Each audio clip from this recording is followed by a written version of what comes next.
Hello दोस्तों, मेरा नाम अनिल कुमार यादव सूरज। एक बार फिर से स्वागत है आपका।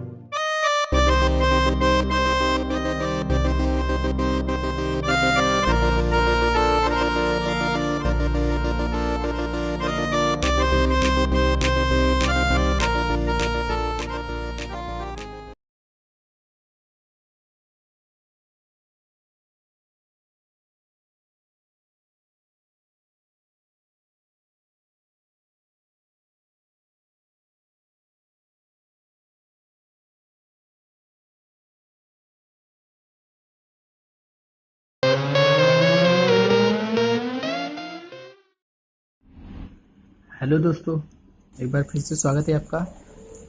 तो मैं चलिए अनिल दोस्तों कुमार शुरू यादव करते हैं। सूरज। सबसे पहले दोस्तों, ये जो परवला है, यदि परवोला, आप हमारे चैनल को ये सब्सक्राइब कर बहुत ही लिए तो इम्पोर्टेंट चैप्टर है। आपको भी पता है और हमें भी पता है, ये बहुत ही इम्पोर्टेंट चैप्टर है। इससे अक्सर क्वेश्चन आते रहते हैं, परबोला से, हाइपरबोला से, दोनों से। और एक और है, दीर्घवृत्त है, उससे भी आते हैं। ये तीन जो हैं, बहुत सारे इससे क्वेश्चन आते रहते हैं। तो आज के इस वीडियो में हम आपको बताने वाले हैं कि परवलय को किस प्रकार से हल किया जाता है, परबोला को हल किया जाता है। नेक्स्ट वीडियो में हम हाइपरबोला को, मतलब दीर्घवृत्त, अति परवलय, इन दोनों का वीडियोस बना देंगे। तो हमें आशा नहीं, पूरा विश्वास है आपको ये समझ में आएगा। दोस्तों, यदि आपको ये समझ में आता है तो प्लीज़ लाइक और सब्सक्राइब जरूर करें और कमेंट बॉक्स में हमें जरूर सुझाव दें कि आपको ये वीडियो कैसा लगा, ताकि हमारा मनोबल ऊंचा बढ़े और हम और भी वीडियो आपको दे सके। तो चलिए शुरू करते हैं। तो सबसे पहले यहाँ पे हम सूत्र याद करने का आसान तरीका बताते हैं। जैसे कि अभी हमने आपको एक चित्र के माध्यम से कुछ दिखाया है, कि जो जो दिखाया वो आप देख चुके हैं। चलिए अब यहाँ पे हम शुरू करते हैं सूत्र याद करने का शॉर्टकट तरीका, कि कैसे हम सूत्र को याद करेंगे पहले। तो चलिए हम दिखाते हैं। देखिए यहाँ पे कुछ सूत्र दिए हैं। परवलय, अक्ष, किस दिशा में मुख खुला रहेगा, नाभि, नियता और शीर्ष। ये कुछ इस प्रकार से है। इसको याद करने का तरीका क्या है, कैसे याद करेंगे। और ये परवलय है और ये अक्ष है, ये किस दिशा में खुलेगा, ये नाभि है और ये नियता और ये शीर्ष। ये कुछ इस तरह से हैं। तो दोस्तों, आप क्या करिए, मात्र 5 मिनट ध्यान से पढ़िए। हम अधिक समय नहीं लेंगे आपका, बस 5 मिनट पढ़िए इस सूत्र को समझने के लिए, और ध्यान पूर्वक समझिए। आप यदि वीडियोस को हेडफोन के द्वारा देख रहे हैं तो हेडफोन लगा के देख लीजिए, क्योंकि हेडफोन से आपको हमारी आवाज़ क्लियर सुनाई देगी। यदि क्लियर सुनाई देती है और आप समझ लेते हैं तो आपके लिए ये परवलय, परबोला आपको बहुत ही अच्छे तरीके से समझ में आ जाएगा। तो चलिए शुरू करते हैं याद करने का तरीका। देखिए, परवलय का सबसे पहला जो नंबर है वो है y² बराबर 4ax। ये है। अब ये क्या है, x के पदों में है। जैसे कि यहाँ पे दिख रहा है y किसके पदों में, x के पदों में है, तो वो x अक्ष है। आपको समझना क्या है, x के पदों में रहेगा तो x अक्ष है, ठीक। और x अक्ष की धर की दिशा में खुला रहेगा, तो आपको ये चीजें ध्यान नहीं देनी है, क्योंकि ये अगर चित्र बनाते हैं तो ये ध्यान देना है, चित्र नहीं बनाते तो चित्र ध्यान, तब ये ध्यान नहीं देना है। अगर केवल सवाल लगाते हैं तो इसको ध्यान नहीं देना है, चित्र बनाएंगे तो इसको ध्यान देना है। तो चलिए हम इसको नहीं बताते हैं, क्योंकि चित्र बताते हैं तो इसको बताएंगे, चित्र नहीं बताते हैं तो इसको नहीं बताएंगे। ये y² बराबर 4ax, ये x के पदों में है तो वो x अक्ष है, ठीक है। अब यहाँ पे a और 0, जिसकी नाभि क्या है, a और 0, तो हमें पता है पहला वाला x होता है, दूसरा वाला y। तो जहां पे x है उसी का मान a है, y का तो 0 है। a किसका मान है, x का। कब होगा ये, जब x के पदों में होगा तो x का मान a। अब ये पद जो है प्लस में है, 4 हमारा प्लस में है, तो ये a का मान भी प्लस में है। जब ये प्लस में होगा तो उसकी नियता हमेशा माइनस होगी और शीर्ष हमेशा 0 रहेगा। शीर्ष सबका 0 रहेगा, शीर्ष को आप याद मत करिएगा, ऑटोमेटिकली याद हो जाएगा। चलिए दूसरे नंबर पे आते हैं। यदि परवलय को उसी चीज को माइनस कर देते हैं, वही चीज है, बस माइनस है और x के पदों में है, तो x के पदों में तो है, अगर ये माइनस है तो उसकी नाभि भी माइनस हो जाएगी। आपको ध्यान कहाँ देना है, यहाँ पे स्टार्ट पे देना है कि समीकरण में माइनस है या प्लस। पहली चीज ये देखना है कि x के पदों में है कि y के पदों में? तो x के पदों में है, वो भी माइनस में। तो यहाँ पे क्या हो जाएगा, x के पदों में माइनस आप लगा लेंगे और y 0 हो जाएगा। जब ये माइनस है तो उसकी नियता प्लस हो जाएगी। अब इस पे आते हैं। अब ये देखिए y के पदों में है, y के पदों में है, वो भी प्लस में है। तो y के पदों में प्लस a होना चाहिए। देखिए यहाँ पे y के पदों में a क्या है, प्लस में है। ये y के पदों में a जो ये पूरा है प्लस में है, तो ये भी y के पदों में a प्लस हो गया। ये याद कर लेंगे। अगर a प्लस हो गया तो यहाँ पे माइनस होगा, ये याद कर लिए। अब इसमें देखिए माइनस यदि आता है तो ये y के पदों में माइनस होगा। देखिए y के पदों में माइनस हो गया। जब ये माइनस होता है तो ये प्लस होगा। ये याद करने का बहुत ही सिंपल तरीका है। इसको आप याद इस तरीके से कर सकते हैं। तो चलिए, याद तो हो गया। अब एक और फॉर्मूले बता देते हैं जो बहुत ही इंपॉर्टेंट है। वो कौन सा फॉर्मूला है, चलिए उसको हम बता देते हैं। वो फॉर्मूला है नाभि लंब का। नाभि लंब का फॉर्मूला होता है 4a। मतलब a की वैल्यू यदि आप फाइंड कर लेते हैं इन सब से, तो उसमें 4 का मल्टीप्लाई कर दीजिए, वो हो जाएगा नाभि लंब। अब इतने सारे फॉर्मूले की मदद से हम आपको क्वेश्चन को बताने जा रहे हैं। तो चलिए क्वेश्चन को स्टार्ट करते हैं। और सबसे पहले छोटे छोटे क्वेश्चन को हम स्टार्ट करेंगे, क्योंकि आपको पहले समझ में आ सके। तो चलिए शुरू करते हैं क्वेश्चन नंबर 1।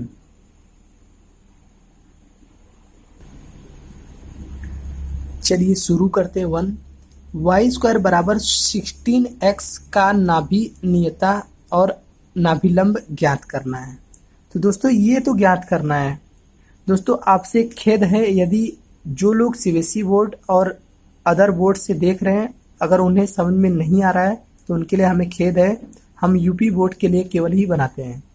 अगर आपसे रिलेटेड ये सब लग रहा है तो आप इसको देख सकते हैं, नहीं तो समझकर अपने भाषा में भी कन्वर्ट कर सकते हैं। चलिए हम इसको बताते हैं। देखिए यहाँ पे क्या है, वाई स्क्वायर बराबर 16x। तो इसका जो परवलय का समीकरण है वो किसके रूप में है, x के पदों में है, वो भी प्लस में है, x के पदों में है। तो वो हमारा समीकरण क्या था, वाई स्क्वायर बराबर 4ax। इससे मैच कर रहा है जो हमारा पहला था, नंबर 1। देखिए यहाँ पे वाई स्क्वायर बराबर 4ax, x के पदों में प्लस है ना, x के पदों में है और आगे क्या है, प्लस के रूप में है। तो वही चीज यहाँ पे भी देखने को मिल रहा है, x के पदों में प्लस है। तो इससे हम तुलना करेंगे, तो वाई स्क्वायर x मिल गया। हमें क्या बचा, 4a और यहाँ पे 16। तो यही चीज लिखेंगे, 4a बराबर 16। तो a का मान मिल जाएगा, ये 4 से काट देंगे 4, a का मान मिल गया 4। अब इस a के माध्यम से हमें क्या क्या निकालना है, नाभि निकालेंगे, नियता और नाभिलंब। तो चलिए नाभि पहले निकालते हैं। नाभि निकालते हैं। अब नाभि कैसे निकलेगा, हमने क्या बताया था, x के पदों में हो और प्लस हो। ध्यान दीजिएगा, यहाँ पे नाभि हमारा 2 होगा, एक ये, एक x वाला है और एक y वाला है। तो y तो 0 होगा क्योंकि y के पदों में ये नहीं है। तो x वाला है, x के पदों में, तो यहाँ पे a होगा। अब ये देखना है कि प्लस होगा कि माइनस। अगर ये प्लस है तो ये प्लस होगा। ये हो गया नाभि। अब इसमें रखेंगे मान, a का मान 4 और ये 0। ये हो गया नाभि। अब इसका नियता निकाल लेते हैं। नियता जैसे हमने बताया था, अगर ये प्लस होगा तो नियता x का मान क्या हो जाएगा, माइनस हो जाएगा, क्योंकि x के पदों में है। सवाल क्या है, x के पदों में है, और ये नाभि अगर प्लस है तो इसका नियता माइनस हो जाता है। ये माइनस हो गया और इसमें मान रख देते हैं, x बराबर -4। अब इसका नाभि लंब निकाल लेते हैं। नाभि लंब 4a होता है, तो 4 गुणे a का मान 4 बराबर 16। ये सब आपका आंसर हो जाएगा। एक ये हो जाएगा, एक ये हो जाएगा और एक ये तीनों आपके आंसर हो जाएंगे। तो दोस्तों हमें उम्मीद है आपको ये समझ में आ रहा होगा। तो चलिए एक दो क्वेश्चन और बताते हैं।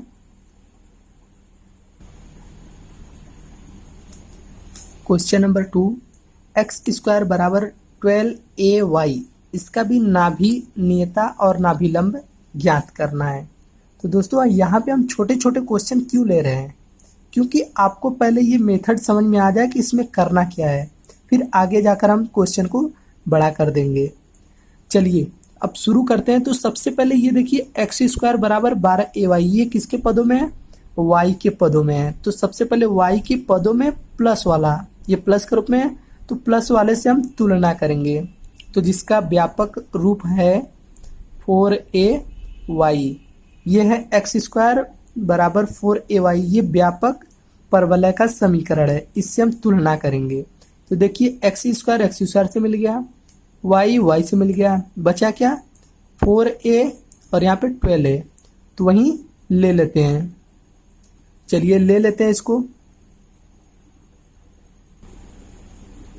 यहाँ पे देखिए 12a, यहाँ पे भी a, तो हम क्या करते हैं, ये दोनों मैच कर रहा है, तो इसके लिए इसको हम कैपिटल बनाएंगे, क्योंकि मैच नहीं करना चाहिए।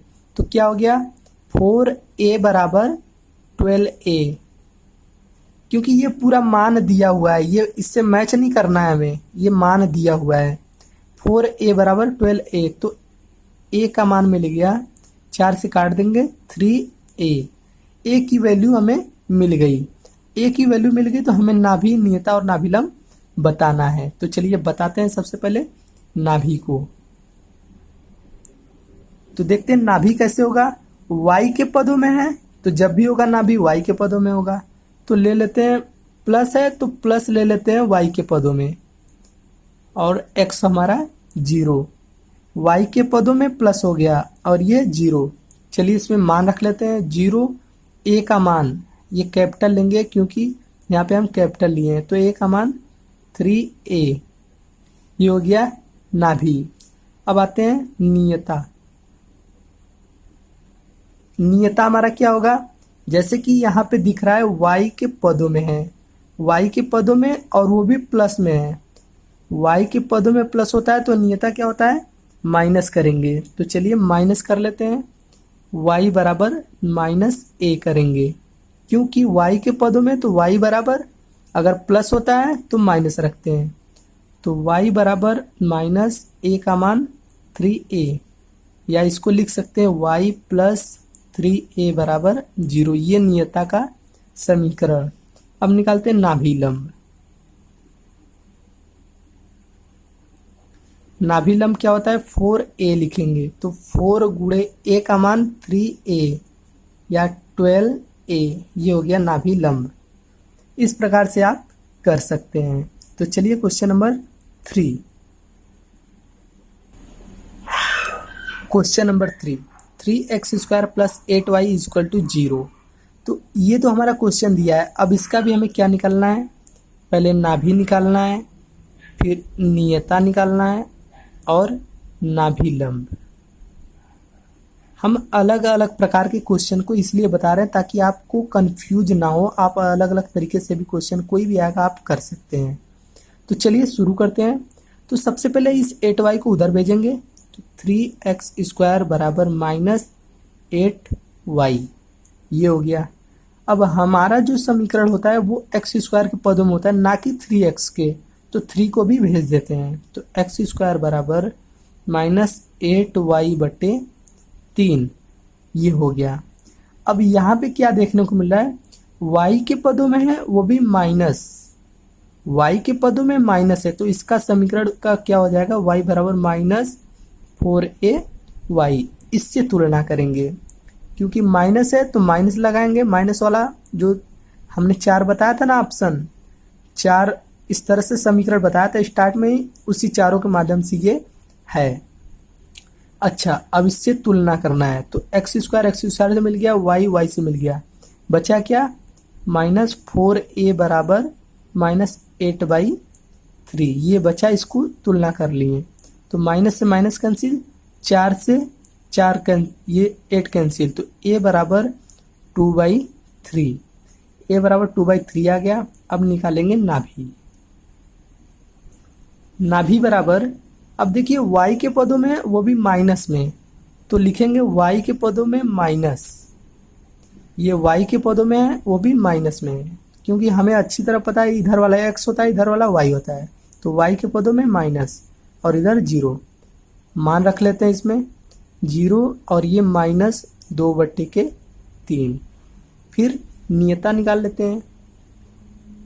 नियता का समीकरण कैसे निकलेगा?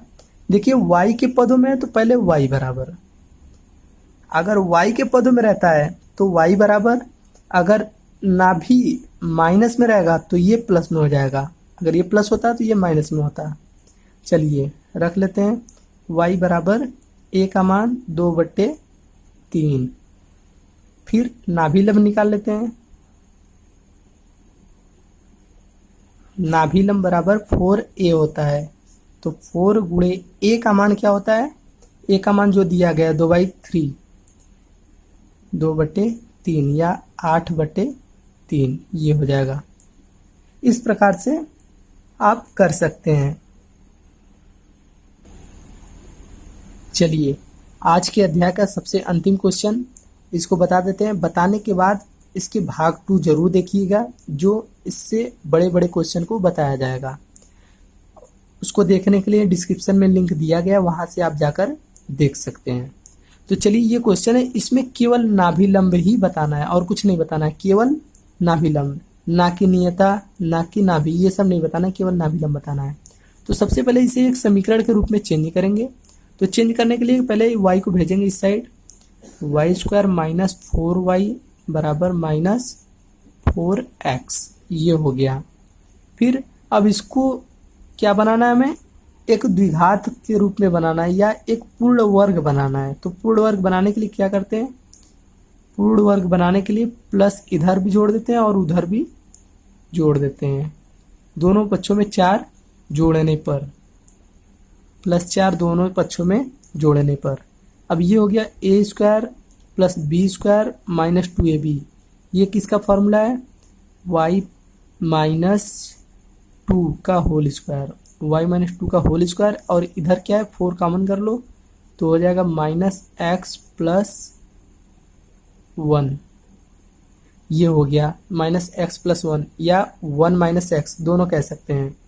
अब ये हो गया। अब यहाँ पे मानेंगे y - 2 के बराबर कैपिटल Y मान लो, ये इतना बराबर कैपिटल Y, और 1 - x बराबर कैपिटल X मान लिए। मानकर यही मान रख दो तो इतना बराबर y² बराबर कैपिटल X मतलब 4x। तो लिखेंगे 4 गुणे 1 गुणे x कर लो, ये कैपिटल X है। ये किस लिए लगाए 1? क्योंकि a का मान निकालने के लिए। चलिए ये हो गया। अब हमें क्या मिला? y² बराबर प्लस के रूप में है और भी x के पदों में, तो उसका तुलना करेंगे। y² बराबर 4ax, ये हमारा व्यापक रूप होता है, इससे तुलना करेंगे। तो चलिए तुलना कर लेते हैं।